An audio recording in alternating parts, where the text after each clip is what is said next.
Tension పడాల్సిన అవసరం లేదు. రైట్. సీఎం అయినా పిఎం అయినా అరెస్ట్ అయితే అవుట్. 30 రోజులు జైల్లో ఉంటే పదవి ఊడినట్టే. కేంద్ర రాష్ట్ర ప్రభుత్వాల్లో మంత్రులకు వర్తింపు. 5 ఏళ్లు ఆపై శిక్ష పడే క్రిమినల్ కేసుల్లోనే రాజ్యాంగ సవరణకు కేంద్రం సమాయత్తం. నేడు లోక్సభలో 3 బిల్లులు ప్రవేశపెట్టనున్న షా అనంతరం పార్లమెంటరీ కమిటీ గంట. విపక్ష ప్రభుత్వాలను కూల్చే కుట్ర. ఎన్డీఏ ముఖ్యమంత్రులను ముట్టుకోరు కాంగ్రెస్ అంట. కేంద్ర దర్యాప్తు సంస్థల ద్వారా తప్పుడు కేసులు పెట్టించి విపక్ష ముఖ్యమంత్రులను జైలు పాలు చేసే కుట్రలో భాగంగానే ఈ బిల్లును తెస్తున్నారు. అసెంబ్లీ ఎన్నికల్లో ఓడించడానికి సాధ్యం కాని విపక్ష ఎంపీలను తొలగించి అక్కడ అధికారాన్ని చేజిక్కించుకునే కుట్రనట. ప్రజలారా ఈ వార్త చూడు ఎట్లుంది చూస్తున్నారా? సీఎం అయినా పిఎం అయినా అరెస్ట్ అయితే అవుట్ అంట. ఒకసారి మీరు చెప్పారా కామెంట్లలో, ఈ పాయింట్ మంచిదేనా? బిల్లు ప్రవేశపెట్టబెడుతుంది కేంద్రం. 30 రోజులు జైల్లో ఉంటే పదవి ఊడినట్లే. మరి ఇక మంచిదే కదా, మంచిదే కదండి. జైలుకు వచ్చిన పదవి ఉండాలి, జీవిత ఖైదు పడ్డ పదవి ఉండాలి, జైల్లో ఉండి గెలుస్తారు. కేంద్ర రాష్ట్ర ప్రభుత్వాల్లో మంత్రులకు కూడా వర్తింపట. 30 రోజులలో జైల్లో ఉంటే పదవి ఊడినట్లేనంట. కొత్త బిల్లు తెస్తారంట.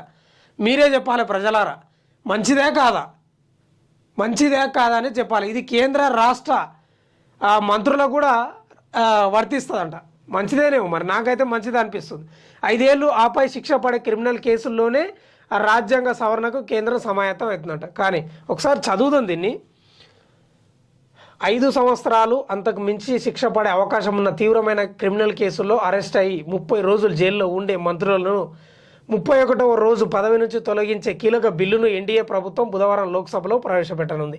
కేంద్రంలో ప్రధానమంత్రి సహా మంత్రులంతా, రాష్ట్రంలో ముఖ్యమంత్రి సహా మంత్రులంతా ఈ బిల్లు పరిధిలోకే వస్తారు. మంచిది. మంత్రిమండలి ఉన్న కేంద్ర పాలిత ప్రాంతాలకు వర్తించే విధంగా బిల్లును రూపొందించారు. నేర ఆరోపణలతో అరెస్ట్ అయిన మంత్రులు రాజీనామా చేయాలని ఏ చట్టంలోనూ రాజ్యాంగ నిబంధనలోనూ లేదంట. కానీ రాజీనామా చేయడం సాంప్రదాయంగా వస్తుంది. ఢిల్లీ ముఖ్యమంత్రి హోదాలో ఉంటూ గత ఏడాది మద్యం కుంభకోణంలో అరెస్ట్ అయిన కేజ్రీవాల్కు తొలిసారిగా ఈ సాంప్రదాయాన్ని ఉల్లంఘించారు. జైలు నుంచే ప్రభుత్వ పాలన చేసేందుకు ప్రయత్నించి సుప్రీంకోర్టు చేతిలోనూ తిట్లు తిన్నాడంట.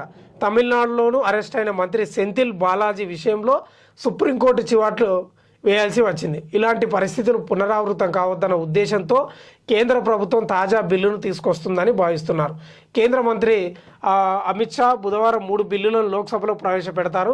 అవి 130 రాజ్యాంగ సవరణ బిల్లు ఒకటి, రెండవది కేంద్ర పాలిత ప్రాంతాల సవరణ బిల్లు రెండవది, మూడవది ఏంటంటే జమ్మూ కాశ్మీర్ పునర్వ్యవస్థీకరణ బిల్లు. అంటే జమ్మూ కాశ్మీర్కు రాష్ట్ర హోదా కల్పించే బిల్లు. అది 3 బిల్లులు ఇవాళ పెడతారంట. అంటే